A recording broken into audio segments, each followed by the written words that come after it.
Today naman, we're gonna make beef stroganoff. O, diba? Para maiba naman.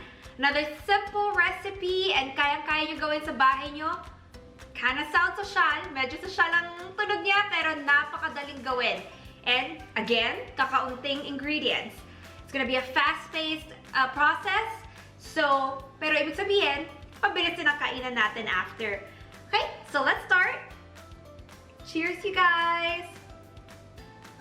1 pound of top sirloin steak, olive oil, 2 tablespoons of butter, 1 cup of mushrooms, minced half a medium onion, about 2 cloves of minced garlic, 1 tablespoon of all-purpose flour, 1 cup of beef broth, 3/4 cups of heavy whipping cream, 1/4 cup of sour cream, 1 tablespoon of Worcestershire sauce, about 1/2 teaspoon of Dijon mustard, black pepper to taste, salt to taste, parsley flakes to garnish and to taste. Okay guys, so let's start cooking. I'm gonna go ahead and turn my flame on into medium high.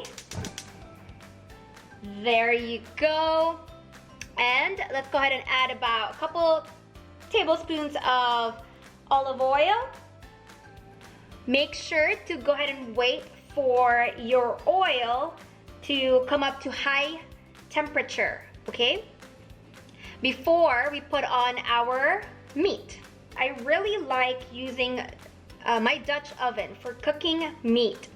Dahil it spreads out heat evenly into the pot, and so when you guys are cooking meat, maganda siyang gamitin. At least lalo na yung mga meat or for cooking meat kasi it evenly distributes heat. Okay? So lalo na kung gagamit kayo ng magandang meat katulad nito, we're gonna be using top sirloin steak.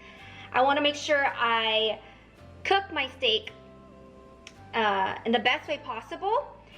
And gusto ko yung turnout niya, syempre maganda, di ba? So, I make sure na I use my Dutch oven para sigurado ako na okay ang kalalabasan ng ating meat. Okay? Huwag niyo pasuhin sarili niyo. Ganyan lang. Hindi niyo kailangan hawakan ng mantika. Okay? So, I think mukhang ready na siya. Mainit na. Narinig ko na yung mantika natin. And guys, I can, please expect na may talsik. So, ako may ganito ako para lang maiwasan ko tumalsik sa akin. Okay? So, kung may ganito kayo, I don't know what you call this, but if you have this, use it. Avoid getting oil on your face. We are frying or cooking meat in very high heat, so you do expect some oil to splash out, or how do you call this? So tumalsik. Okay, so let's go ahead and test it out. Our thinly sliced meat. This is gonna cook fast, about 1 minute per side. Once you see it turning brown on one side, flip it on the other side. Again, very fast cooking process, and let's make sure we don't overcook this. Or sorry, we don't overcrowd our pot. And what we're gonna do is, I'm gonna emphasize this, we're gonna be cooking our meat in 2 parts, at least. Alright, so again, as to not overcrowd our pot. Very important. Okay, ooh, I love that sound. So we're gonna keep adding really quickly, like I said, our meat, our top sirloin steak. Alright, okay. Patience, you guys. This will take a little bit of time because, like I said, we're going to be doing it in different parts.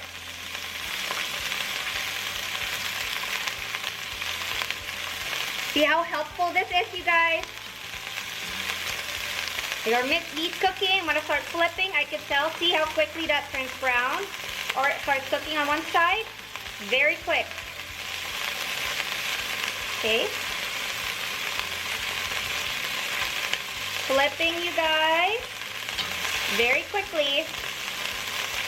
Okay, let's wait another minute, and we're gonna transfer this on a different clean plate.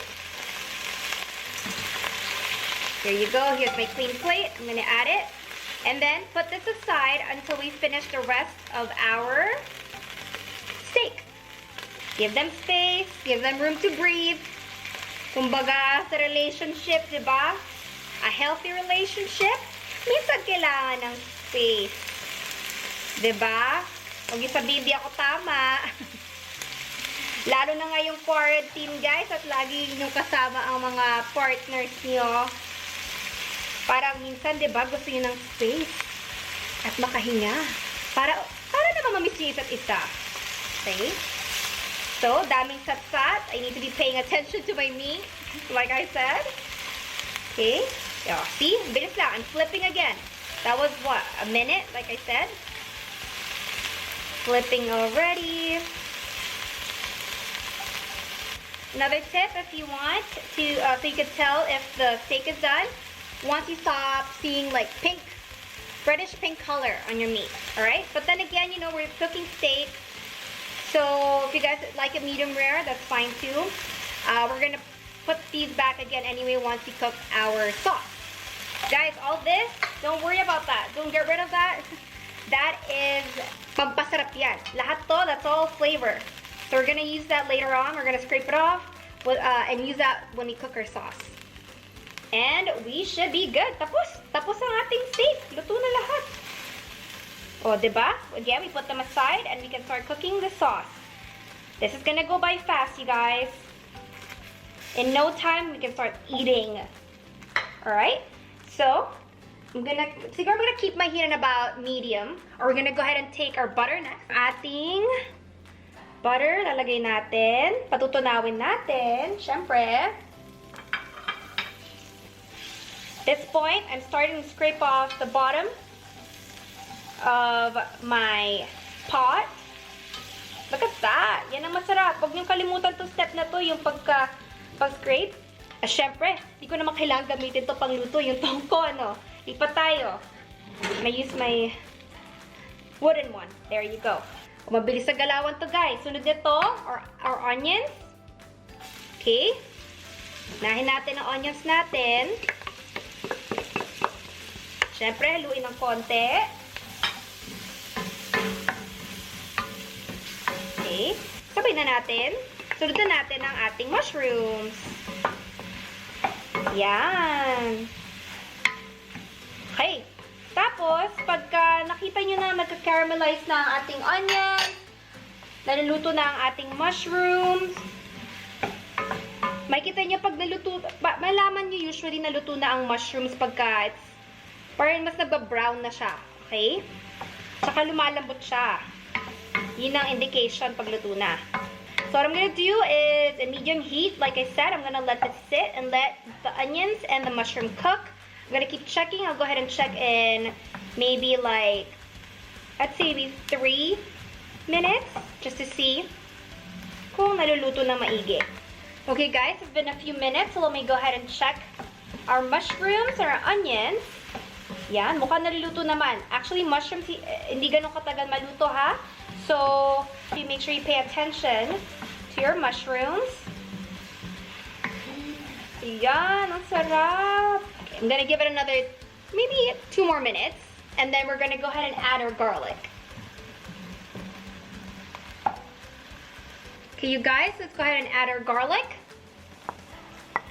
Actually, you guys, feeling ko, or at least sa mga natikman ko at napanood ko na cooking videos for beef stroganoff in the past, dati pa, hindi sila yata masyadong magamit ng garlic. So, the first time ako nagluto ng beef stroganoff, ang natatandaan ko, wala akong ginamit na garlic, onions lang.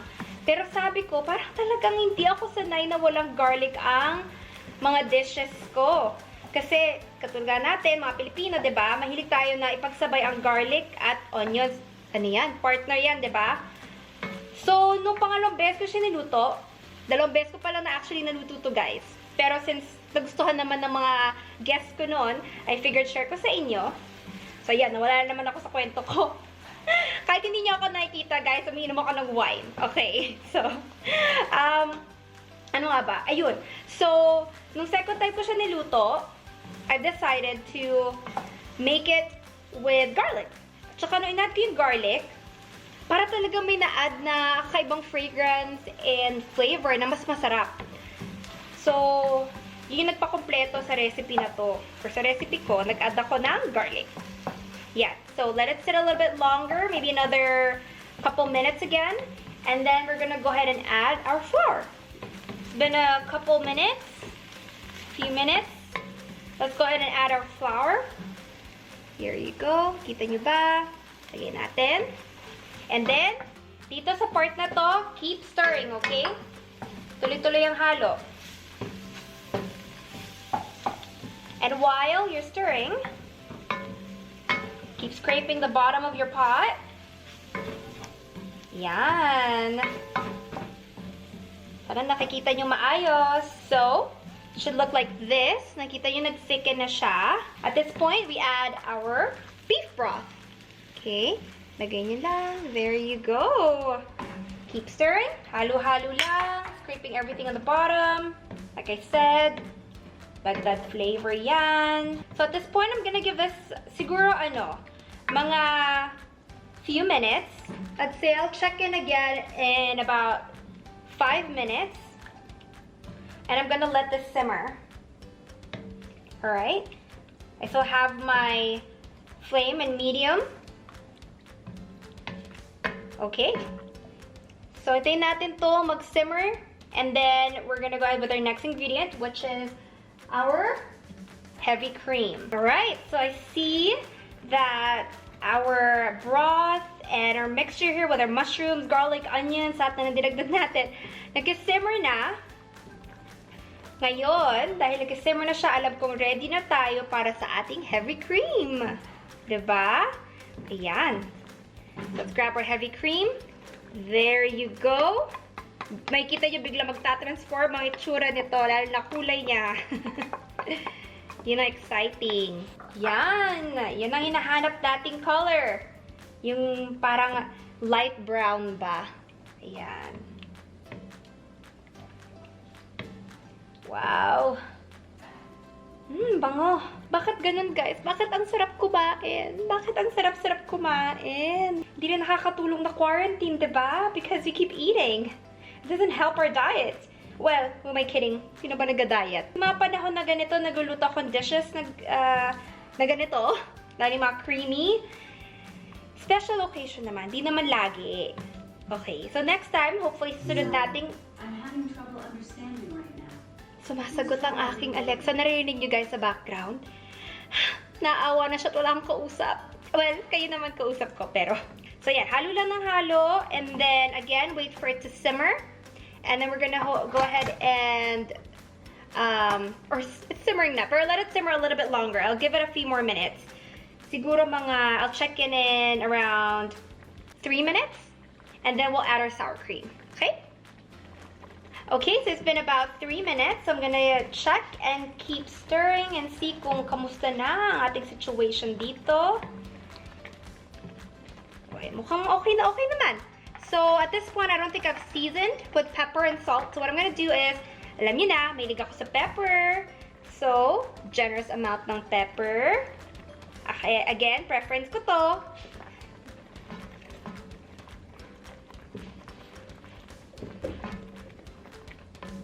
If you guys are hearing some sounds from the background, I have my dog, I have my dog Summer walking around the house.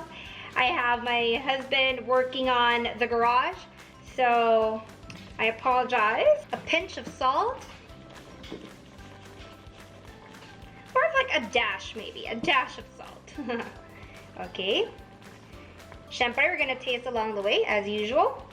To make sure na okay ang seasoning, okay ang alat, okay ang lasa ng ating niluto. Ako, big fan ako ng tumitikim. And then, you can now add our sour cream. There you go. I'm gonna go ahead and add it.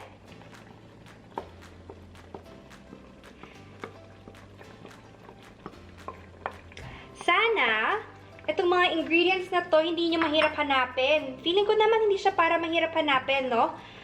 But, I'm sure we're all creatives here. I'm sure we could find alternatives. And if I ever find any other alternatives for some of these ingredients, I will go ahead and share them with you guys. But, message me, DM me on my Instagram. or comment down below and let me know if you guys are having difficulties finding some of the ingredients, and I would be more than happy to help you guys look for good alternatives.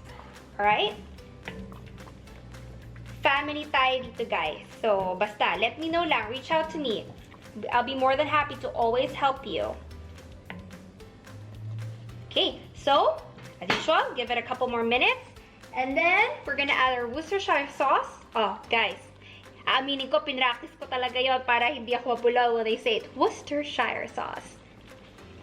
Okay, practicing nyo rin para kunyari social tayong lahat, diba? Okay, so what I'm gonna do next is add more pepper. Kasi nga mahilig ako sa pepper. Okay. Dagdagan natin Worcestershire sauce natin. I do appreciate Worcestershire sauce. It definitely elevates a lot of different dishes. So, happy ako pag ina-add ko siya. Nakakasarap talaga siya. Nakaka-add siya ng ibang fragrance, ng kakaibang lasa sa dish. Again, a couple more minutes. But that's it. So, ayan. Halo-halo ulit. Tapos, o di pwede na natin add yung ating mustard. Ayan. Makita nyo ba? Naka-capture ba siya? Yan. Kunin niyo lahat. Scrape it all off of your plate. Bawal magsayang. Guys, may I suggest, this is the best time to start tasting your sauce because after this, we're gonna go ahead and add our steak. And we're done. We'll let it sit for a little bit and then we're done. Kain na. Lamon na. Okay, and my favorite part, let's go ahead and add our cooked steak. There you go. Huwag kayong mahiya, guys. Isama niyo pati yung mga sauce na yan, no? Yung tinang sauce na yan galing sa steak. While they were sitting and chilling on the side. Flavor din yan. Okay? Halo, syempre. Oh my. Ang sarap. Look at that.